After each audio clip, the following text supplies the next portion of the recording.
Hello friends, welcome back to education with Vidhi. कैसे हैं आप सब? आई होप आप सभी बहुत अच्छे होंगे। देखिए, जैसा कि मैंने आप सभी से कहा था कि मैं पॉलिटी जो है एमसीक्यू के बाद आपको थ्योरेटिकल भी पढ़ाऊंगी, यानी कि आपको एक एक टॉपिक वाइज पढ़ाऊंगी जहां से क्वेश्चन 100% आते हैं आपके एग्जाम में।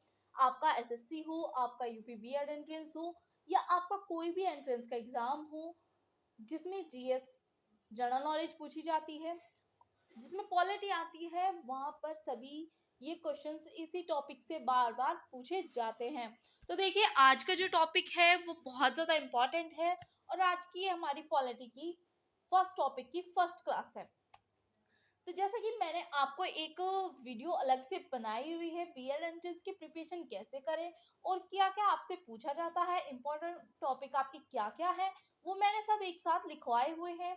आपका पॉलिटी के अलग है, ज्योग्राफी के अलग है, हिस्ट्री के अलग है, एंड आपके सभी सब्जेक्ट्स के अलग अलग हैं कि आपको क्या पढ़ना है। यहाँ तक कि मैं आपको कॉमर्स पढ़ाती हूँ, तो कॉमर्स में भी आपके मैंने अलग अलग टॉपिक्स बताए हुए हैं। जिन्होंने अभी तक नहीं देखा है तो वो जाकर देख लें, ताकि आपको देखिए कोई प्रॉब्लम ना हो। मेरे चैनल पर आपके लिए सभी कंटेंट फ्रीली प्रोवाइडेड है, लेकिन फ्रीली का ये मतलब नहीं है कि आपको फ्री मिल रहा है तो आप इसका यूज ही ना करें। देखिए, फ्री कुछ नहीं होता है, आप अपना टाइम दे रहे हैं, आप ऊपर से चैनल सब्सक्राइब करके रखा है और आपने लाइक किया है, कमेंट करते हैं, शेयर करते हैं, ये आपकी सबसे बड़ी इनकम, मतलब कि आपका एक्सपेंडिचर है। आप किसी चीज पे अगर एक्सपेंसेस कर रहे हो तो आपको 100% कुछ ना कुछ तो मिलना चाहिए ना। ऐसे ही अपना आप टाइम वेस्ट नहीं कर सकते कहीं पर भी। और आपने अगर सब्सक्राइब किया है, लाइक किया है, तो इससे ज्यादा और क्या चाहिए। बहुत है, ये भी एक फीस का ही वर्क करता है। देखिए, फ्रीली आप कहीं से भी पढ़ते हो, लेकिन आज के टाइम में क्या होता है, आपको फ्रीली कोई भी चीज मिल रही है तो आप उसकी वैल्यू नहीं करते हो। लेकिन यही चीज पैसों में, आपको पैसों में मिलती है जब 1000 2000 से। अगर आप ऑफलाइन क्लासेस करते हैं तो आपकी 9000 से स्टार्टिंग होती है जीएस की फीस। यहाँ आपको फ्रीली कंटेंट मिल रहा है। और यूट्यूब पे मैं जानती हूँ कि हजारों टीचर्स हैं, लाखों टीचर्स हैं, जहाँ पर आपको ये सब चीजें मिलती हैं और हर कोई पढ़ा रहा है, हर कोई टॉपिक यही करा रहा है। बस ये है, आप हमारे साथ जुड़ेंगे तो कंटेंट बिल्कुल भी अलग नहीं मिलेगा। मैं सिर्फ वही पढ़ाऊंगी जो एग्जाम में पूछा जाता है, जहां से क्वेश्चन बार बार आते हैं। इससे एक्स्ट्रा मैं फालतू की चीजें नहीं कराऊंगी। और मैंने एमसीक्यू करा दिए हैं, एक अलग सीरीज बनाई हुई है, एमसीक्यू क्लासेस है। 2 से 3 पार्ट्स में डिवाइडेड है और उसमें 100 प्लस नहीं लिखा हुआ, तो 100 प्लस होगा सीरीज अगर, लेकिन वहां पे मैंने 200 प्लस क्वेश्चंस कराए हैं। जो क्वेश्चंस बार बार पूछे जाते हैं वही मैंने वहां पर क्वेश्चंस कराए हैं। देखिए, मैं एक्सपीरियंस होता है कोई चीज का तभी किसी चीज के बारे में बोल रही हूँ। तो चलिए स्टार्ट करते हैं हम आज की ये टॉपिक वाली जो क्लास है आपकी। बहुत छोटा सा टाइम लिया है मैंने ये आपका, और थैंक यू सो मच, आप सभी ने मुझे अपना इतना समय दिया है। आज हम करने वाले हैं इसमें संविधान का परिचय। आपने देखा होगा, ऊपर लिखा हुआ दिख रहा है आपको, श्री गणेश। गणपति पापा से प्रे करें कि आप सभी जब भी कोई काम करें, काम की शुरुआत करें, तो गणपति बाबा को जरूर याद करें, क्योंकि वो विघ्न हरता है। आपकी कोई प्रॉब्लम आएगी तो वो अपनी उस चीज को सॉल्व कर देंगे। तो चलिए देखिए, स्टार्ट करते हैं। आज के ये पॉइंट ऑफ व्यू हमारे क्या है। मैंने हर चीज को डिटेल में लिखा है और ये मेरे खुद के हैंड रिटन नोट्स हैं। अभी इनको मुझे टाइपिंग करने का भी समय नहीं मिला है। तो चलिए देखते हैं। आज की इस क्लास में आप बहुत कुछ सीखने वाले हैं और आपको बहुत कुछ अच्छा मिलने वाला है कंटेंट। तो देखिए, आपको जो संविधान कैसे बना था, कब बना था, और कौन कौन सी कमेटीज बनाई गई, और संविधान को किसने क्या कहा है, ये सब हम पढ़ेंगे। लेकिन आपको इसके लिए हमारे साथ जुड़ना होगा। और जल्दी से लाइक करिए, शेयर करिए, कमेंट करिए और बताइएगा हमें जरूर कि आपको ये क्लास कैसी लगी है। देखिए, संविधान एक ऐसे कानूनों का संकलन है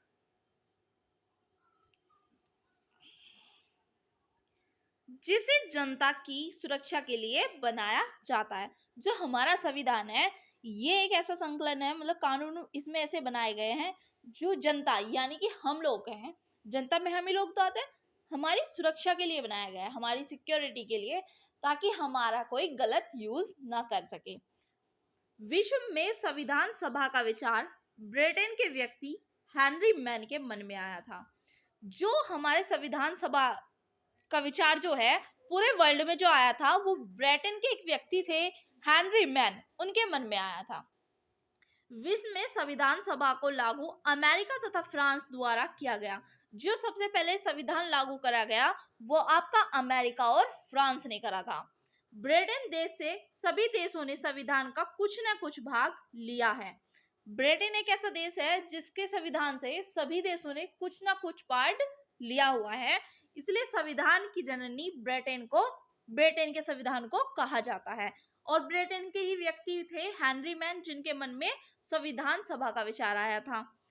फिर बात करते हैं भारत में संविधान सभा की भाग आपका 1895 में बाल गंगाधर तिलक ने स्वराज विधेयक बिल की थी। जो आपका स्वराज विधेयक था, यानी कि हम बिल कहते हैं, ये आपकी मांग जो करी थी, ये यहाँ पर मांग लिखा हुआ है, सभा की मांग, भाग नहीं लिखा हुआ है, ये यहाँ पर मांग है, बाल गंगाधर तिलक ने की थी।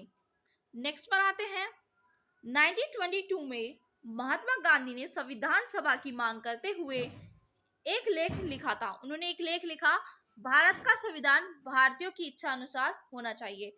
1922 में गांधी जी ने कहा था कि जो हमारा संविधान होगा वो हमारे इंडियंस के अनुसार, यानी कि हमारे हिंदुस्तानियों के अकॉर्डिंग होगा, उनकी इच्छा अनुसार होगा, ये नहीं कि उनपे बेवजह कुछ भी चीजें थोप दी जाएंगी। संविधान सभा की औपचारिक मांग, जो औपचारिक मांग थी वो आपकी 1934 में एमएन रॉय के द्वारा की गई थी। कब की गई थी? 1934 में एमएन रॉय के द्वारा की गई थी। एमएन रॉय का पूरा नाम जो है वो है मानवेंद्र नाथ रॉय। भारत का संविधान डॉक्टर बी.आर. अम्बेडकर के द्वारा बनाया गया, इसी कारण इन्हें संविधान का जनक कहा जाता है। जो हमारे इंडिया का संविधान है वो आपका डॉक्टर बी.आर. अम्बेडकर जी ने बनाया था और आज उन्हें संविधान का जनक कहा जाता है। Doctor B R. अम्बेडकर भीमराव अम्बेडकर जी को बाबा साहेब भी कहते हैं उन्हें, आधुनिक मनु आधुनिक मैन के नाम से जाना जाता है। भारत का संविधान संयुक्त रूप से संविधान द्वारा बनाया गया।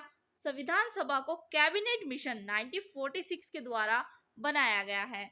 इसमें अध्यक्ष सहित 3 सदस्य थे। इसमें 3 सदस्य थे आपके अध्यक्ष होते। पहला आपका थे लॉर्ड पैथिक लॉरेंस, दूसरे थे आपके एवी अलेक्जेंडर, थर्ड थे आपके स्टेफर्ड क्रिप्स। इतना आपको याद रखना है। नेक्स्ट पॉइंट पर आते हैं। संविधान सभा ने 10 लाख जनसंख्या पर एक सदस्य का चुनाव किया गया।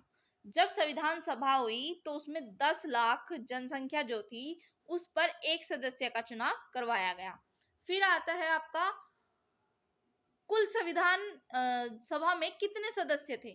तो देखिए आपके इस प्रकार संविधान सभा में सदस्यों की कुल संख्या 389 थी। आप देख लेते हैं कैसे कैसे थे।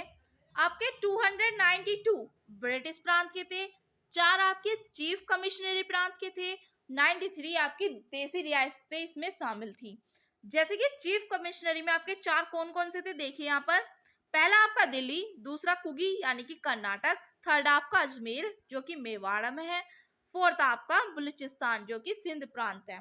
भारत का संविधान 1935 के भारत सरकार अधिनियम कानून से 70% से लिया गया, वहां से उस कानून से आपका 70% लिया गया है।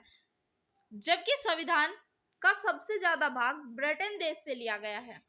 70% आपका कब लिया गया? 1935 के उससे। नेक्स्ट पॉइंट आता है आपका। नेक्स्ट पॉइंट क्या इंपॉर्टेंट, संविधान को हस्तलिखित करने का कार्य आपका प्रेम बिहारी नारायण रायजादा ने किया था। किसने किया था? आपका इंपॉर्टेंट है, इस पॉइंट को याद रखिएगा, नोट कर लीजिए। नोटबुक और अपना पेन लेकर बैठा करें, तभी कुछ याद होता है, ऐसे याद नहीं होता। आपको बार बार लिखकर याद करना होगा, क्योंकि जीएस ऐसा है, आज पढ़ा कल पढ़ा और आपने एक दिन फिर छोड़ दिया पढ़ना तो आपको कुछ भी याद नहीं रहेगा। तो आपके कौन थे? प्रेम बिहारी नारायण रायजादा थे। फिर आता है आपका संविधान के प्रत्येक पेज पर चित्र बनाने का कार्य किसने किया? तो ये आपका देखिए नंदलाल बोस व दीनानाथ भार्गव ने किया। संविधान सभा की स्थापना 6 दिसंबर 1946 को की गई। इसमें सदस्यों की संख्या 389 निर्धारित की गई। इस बैठक में 389 सदस्यों में से 208 सदस्य उपस्थित रहे। संविधान सभा में सभी सदस्यों में सबसे बुजुर्ग जो थे वो आपके सच्चिदानंद सिन्हा थे। इन्हें संविधान सभा का अस्थायी अध्यक्ष चुना गया। 11 दिसंबर 1940 को संविधान सभा की दूसरी बैठक आयोजित की गई। इसमें संविधान सभा का स्थायी अध्यक्ष डॉक्टर राजेंद्र प्रसाद को बनाया गया तथा अन्य 2 उपाध्यक्ष आपका H.C. मुखर्जी व B.T. कृष्णामाचारी को बनाया गया। संविधान सभा की तीसरी बैठक 13 दिसंबर 1940 को आयोजित की गई। इस बैठक में जवाहरलाल नेहरू ने उद्देशिका प्रस्ताव आपका पास किया। वही प्रस्ताव संविधान की प्रस्तावना का आधार बना। 22 जनवरी 1947 को संविधान की प्रस्तावना को अपनाया गया। आपसे पूछा जाए प्रस्तावना को कब अपनाया गया, तो आपका अपनाया गया 22 जनवरी 1947 को। नेक्स्ट है 22 जुलाई 1947 को संविधान सभा द्वारा राष्ट्रीय ध्वज को अपनाया गया। 14 सितंबर 1949 को संविधान सभा में हिंदी भाषा को अपनाया। इसी कारण 14 सितंबर 1949 को भारत में हिंदी दिवस मनाया जाता है। 26 नवंबर 1949 को 284 सदस्यों द्वारा संविधान पर हस्ताक्षर किए गए। इसी दिन संविधान को अंगीकृत या अर्ध रूप में लागू किया गया था। संविधान पर पहले हस्ताक्षर जो करे थे वो आपके पंडित जवाहरलाल नेहरू तथा अंतिम डॉक्टर राजेंद्र प्रसाद ने करे थे। फिर बात करते हैं भाषाओं की। संविधान पर 2 भाषाओं में राजेंद्र प्रसाद ने हस्ताक्षर किए थे, आपके हिंदी व अंग्रेजी। संविधान पर उर्दू भाषा में हस्ताक्षर आपके अबुल कलाम आजाद ने किए थे। यह भारत के पहले शिक्षा मंत्री बने। इन्हीं की याद में 11 नवंबर को हर साल शिक्षा दिवस मनाया जाता है। कब मनाया जाता है? 11 नवंबर को शिक्षा दिवस। संविधान सभा में महिलाओं की संख्या जो थी इंपॉर्टेंट है, ये 15 थी। इन 15 महिलाओं में से 8 महिलाओं ने संविधान पर हस्ताक्षर किए थे। 24 जनवरी 1950 को संविधान सभा की अंतिम बैठक हुई। इस बैठक में राष्ट्रगान, राष्ट्रगीत को अपनाया गया तथा डॉक्टर राजेंद्र प्रसाद को भारत के राष्ट्रपति के रूप में नियुक्त किया गया। 26 जनवरी 1950 को डॉक्टर राजेंद्र प्रसाद ने 10:24 पर शपथ ली थी। इसी दिन 10:18 पर भारत गणतंत्र बना तथा भारत का संविधान पूर्ण रूप से लागू हुआ। 22 मार्च 1957 को भारत का राष्ट्रीय कैलेंडर को अपनाया गया। यह कैलेंडर शक संवत पर आधारित था। जो हमारा इंडियन कैलेंडर है वो आपका 22 मार्च 1957 को अपनाया गया था और यह कैलेंडर हमारा शक संवत पर आधारित है। आपका संविधान का परिचय यहीं पर समाप्त होता है। Thank you so much. आप सभी का तहे दिल से शुक्रिया। आप सभी ने यहाँ तक पूरा टॉपिक देखा है, उम्मीद करूंगी नहीं, मुझे भरोसा है आप लोगों ने देखा है पूरा और लाइक भी किया है और सब्सक्राइब भी किया है। Thank you so much. मिलते हैं नेक्स्ट टॉपिक पर नेक्स्ट डे। Bye bye.